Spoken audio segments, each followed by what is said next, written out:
It's amazing to think, isn't it, that that's the best election result that we could have hoped for. The Conservatives forming a coalition with the political wing of the Old Testament. The Democratic Unionist Party. I always worry when I see that word democratic in a name. It's like Democratic Republic of North Korea. What's that word doing in there? It's like calling yourself a non-rapist hypnotist.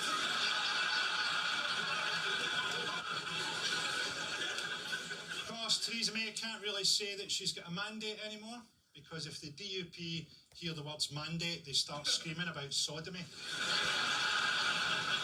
It'll be interesting to see which of their policies get into the Queen's speech.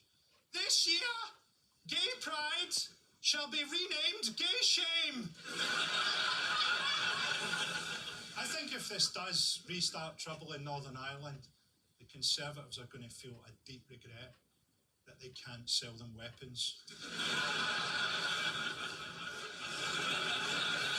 I've never really understood, to be honest, the link between homophobia and loyalism.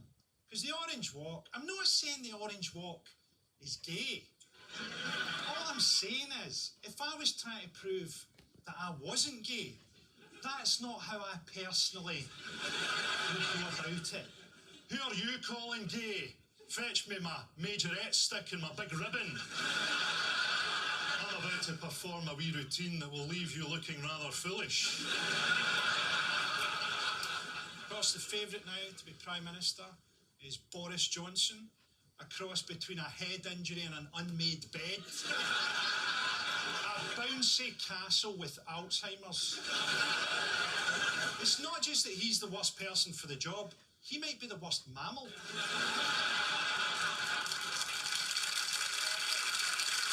Okay, let's get on with the show. Joining me to discuss this week's big topics, please welcome Sarah Pascoe and Catherine Ryan.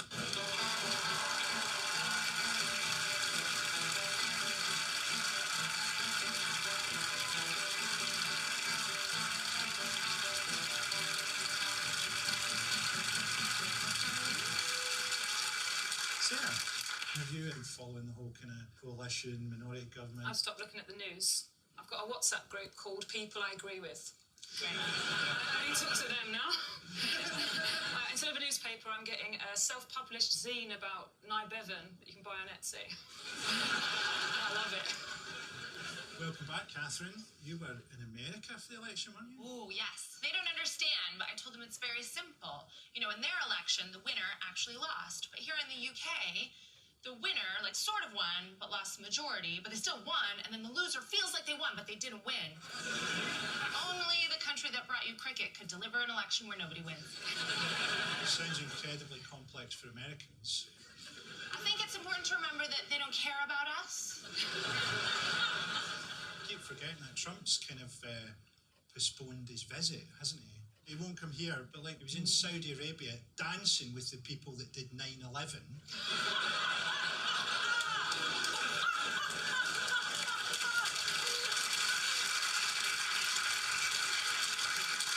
Anyway, tonight I'll be making two propositions for us to discuss. First up, Theresa May has been given a strong mandate to fuck off.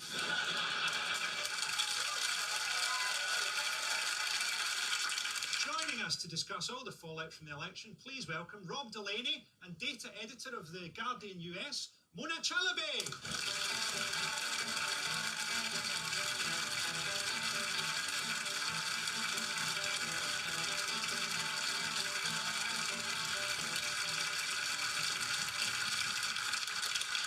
Guys, have you been following Theresa May's emotional breakdown on several levels? Oh yeah, absolutely. I'm delighted.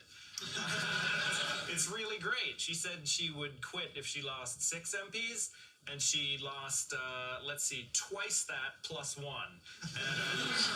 And she's still there. And she's still there. But we'll see. For how she's sort of there. For the moment. Because it wasn't 6.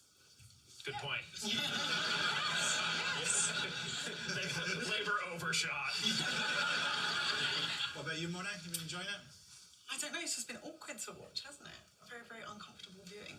I'm not sure if I completely agree with this statement, though, because she did actually increase her vote share quite significantly since 2015. It went up from 37% to 42%, and she got hugely more votes. And people keep on mentioning this. The thing to kind of keep in mind, though, is that Conservatives have actually done remarkably well on some measures, but because of the epic failure of other parties, they've scooped up loads of votes from UKIP voters and also from the SNP in Scotland. They increased the number of seats in Scotland from 1 to 13. It's kind of remarkable, right? Yes, it's horrifying that Scotland's actually done that. Not like Scotland to self-harm in any way.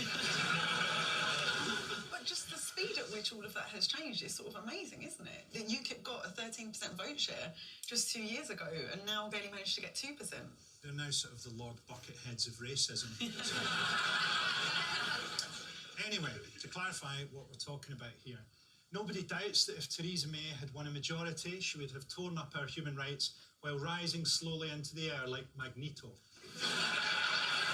But she didn't, and now she looks like a cat that knows it's dying. The only significant difference between her and someone who thinks they are Prime Minister on a psychiatric ward is a salary. So Theresa May travelled around the country for the election. Every marginal that she visited, she lost. It's not like she's a bad leader. She's like patient zero of an anti-Tory virus. And in this week where she should have been preparing for Brexit negotiations, she's literally sat right now in a room with the DUP listening to someone say, "So, on to the question of juggling on the Sabbath."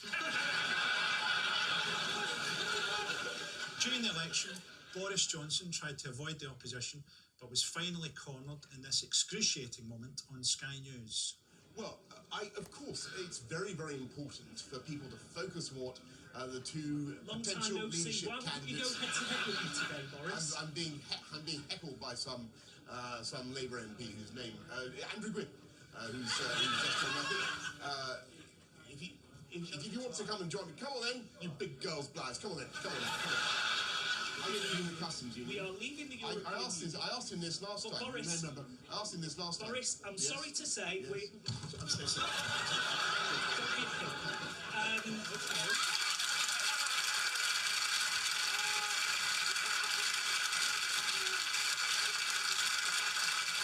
okay. Because he just took a man and tried to throw him down. A lot of times he's so bumbling, but that's just like a physical manifestation of his policies, which are just fuck off to the ground. So I think that was an honest moment from him. I liked it. You can tell you're losing a political argument when there's unsanctioned judo. You have to hand it to Boris, though. At least he's having fun because he thinks he's got a shot, whereas so many of the other people defending May now, it's just like flop sweat. You just want to mercy kill them. You see them trying to defend her, and you can tell they're just having diarrhea as they talk to the camera.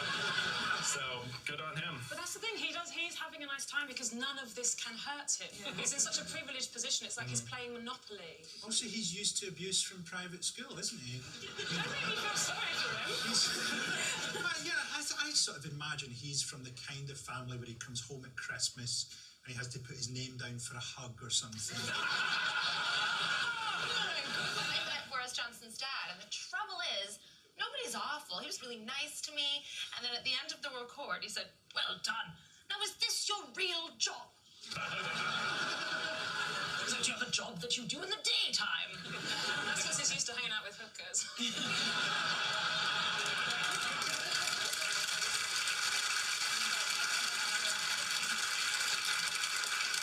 I have to say, for legal reasons, that is not the case. To the best of our knowledge. After Sunday's reshuffle, May's cabinet remained largely unchanged, except for one unexpected addition. Watch how buoyant Michael Gove couldn't hide his joy at being welcomed back into government. I was quite surprised, I have to say. I was down in Surrey, and I was just enjoying the afternoon with a friend when suddenly the phone rang, and there was an invitation to go to number 10 Downing Street. Of course, I knew that today was reshuffle day, but I genuinely didn't expect this role. So I am delighted to be part of the government and delighted to be able to support Theresa. What I love about that story is like the whole idea that he was really surprised when his phone rang because he was with his only friend. It's like, well, you are here. Do you think a telephone ever in history has been answered faster?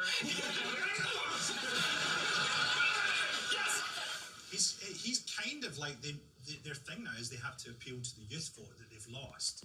And they've got Michael Gove back. Why? Because he appears in children's nightmares.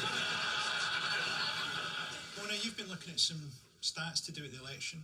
Yeah, I was looking at, as appallingly as Theresa May did, she kind of did surprisingly well in some respects. So there's loads and loads of research on how women are just believed less than men, even when they say the same thing. And part of the reason for that is because women are 3 times more likely to use the expression "I think," whereas men tend to state their opinions as a matter of fact. So basically, if you're a woman and you want to say something like, "I think I want a sandwich," and you want to be believed, you need to say something like, "A man told me that I want a sandwich."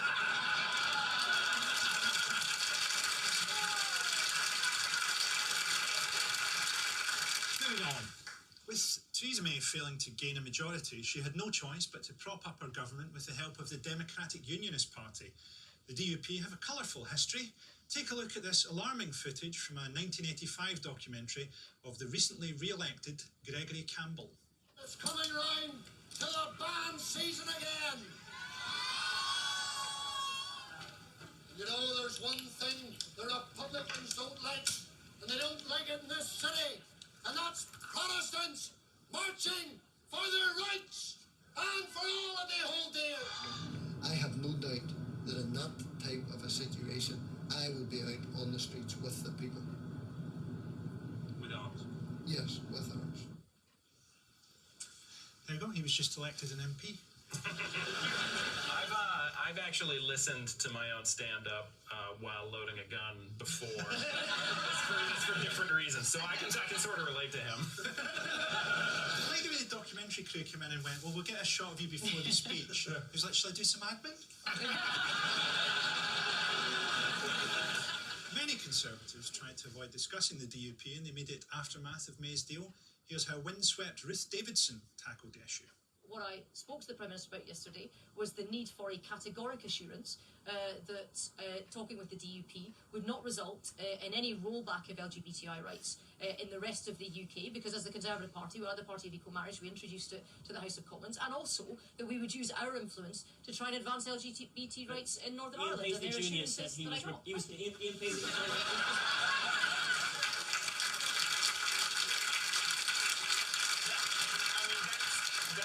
Gay self-defense that they teach you when you're very young. When you're gay and you hear the words Ian Paisley, you just run away. Ruth Davidson is a secret weapon, though, and they've got more plans for her. I mean, she is an LGBTI Scottish working class Tory woman. They're like, listen, could you date a black lady and lose a limb? It's a diversity home run. I don't know, it's not so much of an achievement to appeal to hatred and division in Scotland. There's another interesting headline here from the DUP, from the Belfast Telegraph. DUP MP Gregory Campbell wants sale of Ouija boards regulated.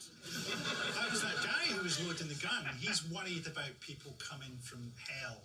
I think he's just scared because the one time he used a Ouija board, his dead grandmother told him he was an asshole.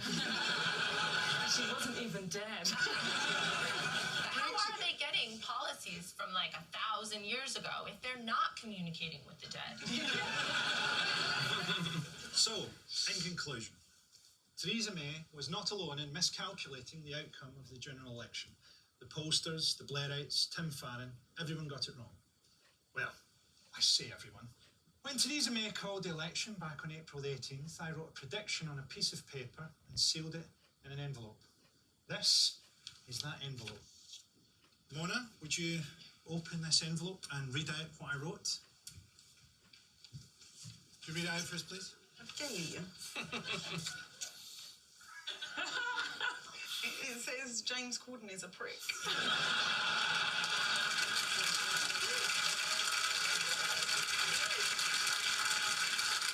Sorry about that, James, if you're watching. I think I sent you the wrong letter.